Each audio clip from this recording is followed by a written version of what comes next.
ఆర్థికంగా ఎదగాలి. దీనికోసమే వేద గాయత్రి అగ్రహారంలో విద్య ఉండాలి. మంచి విద్య కోసం మంచి పాఠశాల నిర్మాణం చేయబోతున్నాం. శంకర సేవా సమితి అనే వారి ఆధ్వర్యంలో వారి 10 ఎకరాల స్థలం స్కూల్ నిర్మాణం కోసం మాత్రమే మనం కేటాయించాం. ఉద్యోగాలు ఉండాలి. మహేష్ ఐటీ పార్క్ కట్టారు, వేద గాయత్రి ఐటీ పార్క్ ఎందుకు కట్టకూడదు? దానికి శ్రావణ కోసం శంకుస్థాపన చేయబోతున్నాం. ఉద్యోగాలు మొత్తం గ్రామాలకే ఉండాలని చెప్పేసి ప్రయత్నం చేస్తున్నాం. మంచి వైద్యం ఉండాలి. ఈ రోజున వైద్యానికి ఎంత ఖర్చు అవుతుందో అందరికీ తెలుసు. వైద్యానికి సంబంధించి హాస్పిటల్ ప్రయత్నం చేస్తున్నాం. ఇవన్నీ కూడా అమ్మవారి ఆదేశం ఆశీస్సులతోటి మనం దిగ్విజయంగా ముందుకు నడుపుతున్నాం. నడిపించేది ఎవరు అంటే అమ్మవారే. మరి నేనెవరు? ఈ సంతకం పెడుతున్నా కదా, నువ్వు ప్రొపరేటర్ కదా అని చెప్పేసి అంటే ఐ జస్ట్ ఏ వర్కర్ మాత్రమే.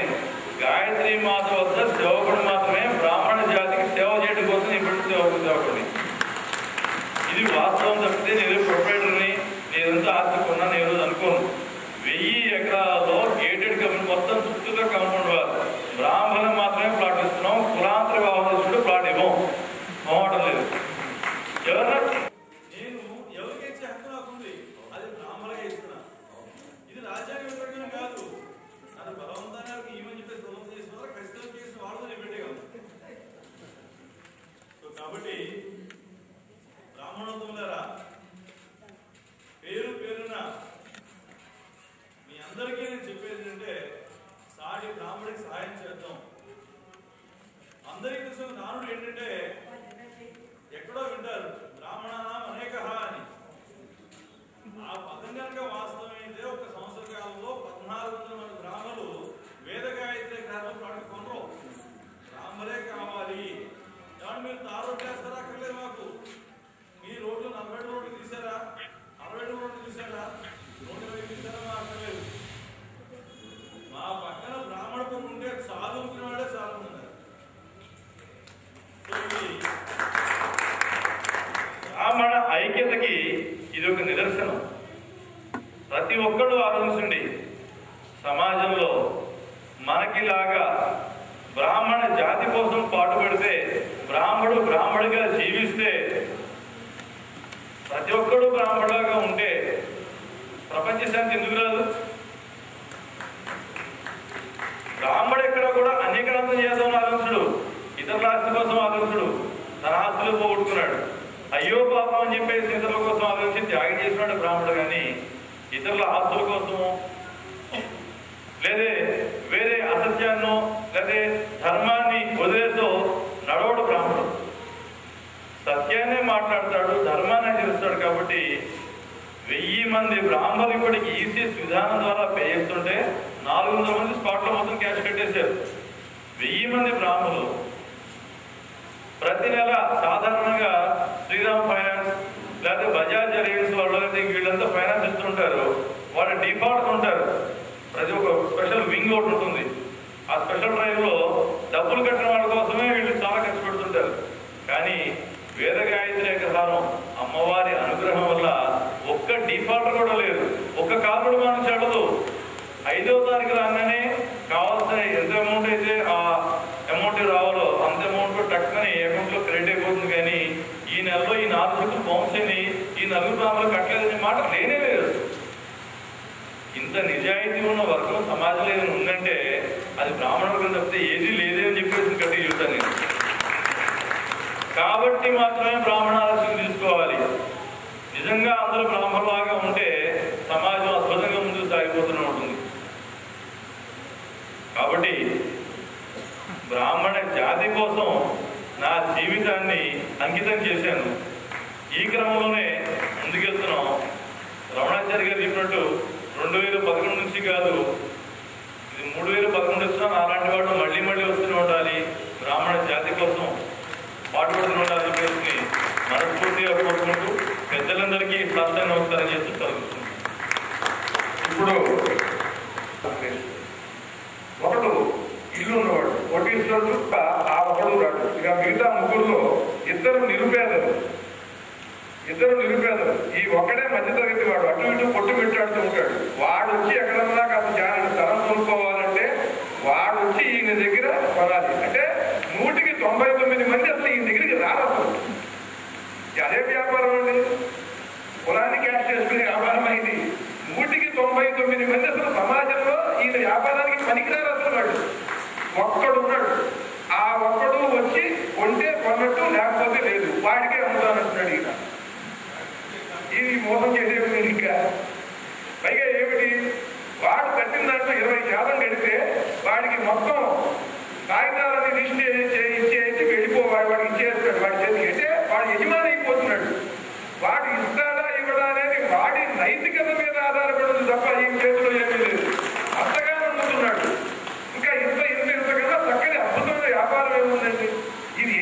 నాకు అర్థం కాదు, ఈయన మోసం చేశాడని అంటే కులాన్ని క్యాష్ చేసుకునేవాడు వేరు. పైగా బ్రాహ్మణుడు ఎవడన్నా ద్వేషించినా కూడా వాళ్ళని ద్వేషించడు. తెలుపుబడి ద్వేషించే వాడు బ్రాహ్మణుడు కాదు. అతను ఎవడన్నా ఏదన్నా అన్నా కూడా వాడు ఎందుకన్నాడో అని తెలుసుకుంటాడు, తాత్కాలికంగా దాన్ని ఎదుర్కొంటాడు తప్ప శాశ్వతంగా వాడితో ఒక వైరం పెట్టుకుని వాడు బతకడు. వాడు బ్రాహ్మణుడు కాదు. అటువంటి బ్రాహ్మణుల కోసం నిలబడినటువంటి ఈయనకి సకల దేవతలు కూడా సకల శుభాలు కలిగించాలని కోరుకుంటున్నాను. ఈ పక్కన ఉన్నటువంటి ముఖ్య అతిథి ఈయన రావటం చాలా ఆనందంగా ఉందంటే కొన్ని చెప్పాలనిపిస్తుంది. ఈయన దేవాదాయ శాఖ కమిషనర్ గా ఉన్నప్పుడు వేద బ్రాహ్మణులకు టీటీడీలో ఉన్నప్పుడు 4,000-5,000 జీతం ఉండేది. జీతం ఎవరికి మీకు తెలుస్తుంది. మీరు వచ్చాక 6,000 చేశారు. మళ్ళీ ఈయన అక్కడి నుంచి వచ్చేటప్పుడు 12,000 చేశారు. దాదాపు ఒక 1,000 మంది పైగా వేద బ్రాహ్మణులకు 6,000 నుండి ఉండేటువంటి జీతం 12,000 అయింది. అంటే ఆ వేద హృదయం ఉండాలి. వేదం హృదయంలో ఉంటే వాళ్ళకి ఏదన్నా మనం ఏం చేయగలుగుతాం. ఏమండి ఇవాళ చూడండి, మీరు పేపర్లకు ఎంత ఉందండి స్కేల్. అంటే మీరు వేదం చదివిన వాడు ఏమీ చదివిన వాడు కూడా ఒకటి. మనకి పాంగంటి లక్ష్మీ నరసింహ గారు సాక్షి ఉపన్యాసాల్లో గొప్ప మాట అన్నాడు. అనేక సందర్భాల్లో నేను ఉదాహరిస్తాయి. ఇంద్రధన శివు వంకరే కుక్కతో పిలువ వంకరే వాడికి ఎవడేమి చెప్పగలడు అన్నాడు. అబ్దుల్ కలాంది నా బ్లడ్ గ్రూపే, నాది నా బ్లడ్ గ్రూపే అంటే నువ్వు అబ్దుల్ కలాం ఒకటే అవుతారా? అలాగే వాళ్ళని చూసి వాళ్ళ యోగ్యతని వాళ్ళ సంస్కారాన్ని దానికి తగినట్టుగా వాళ్ళకి చేయాలి. అటువంటి సత్సంకల్పంతో వేద పండితులకి తన అధికారంలో నిన్నాను వరం లాంటి అధికారం ఉండాలని. ఇదే నేను ఒక మాట అన్నానంటే దానికి ఒక ప్రమాణం ఉండాలి, ఒక రుజువు ఉండాలి. పైగా ఇక్కడ అంతా వేద పండితులు ఉన్నారు. ప్రమాణం లేకపోతే వాళ్ళకు ఒప్పుకోలేదు కూడా. కనుక ప్రామాణికంగా చెబుతున్నాను నేను, ఒక అధికారి వరం లాంటి వాడు. ఆయన కూడా వేదమూర్తులకి చేయగలిగింది చేశారు. ఈ అద్భుతమైనటువంటి ఈ వేదమయమైనటువంటి ఈ సభలో ఈ మహానుభావులందరూ ఇక్కడికి రావడం, నేను రాత్రి 1 నిమిషం కూడా నిద్రపోలా, ఏదో రాసుకుంటూ కూర్చున్నాను. నేను నాకు ఇక్కడికి వచ్చిన తర్వాత తూగటం కానీ నిద్రపోవాలి కానీ రాత్రంతా నిద్ర లేదు, పగలంతా పనిచేశాను అనేటువంటి నీరసం కానీ ఏమీ లేదు. ఏ తులి పట్టలేదు, నాట కూడా పోలేదు, మీకే తెలుసు. చాలా ఆనందంగా ఉంది, ఒక చైతన్యం కలిగింది. ఈ వేదమూర్తులందరికీ శిరస్సు వంచి నమస్కరిస్తూ ఇటువంటి మహాత్మకమైనటువంటి సభల్ని నిరంతరము కూడా ప్రోత్సహించాలి. మీరు ఆర్థికంగా నిలబడాలి.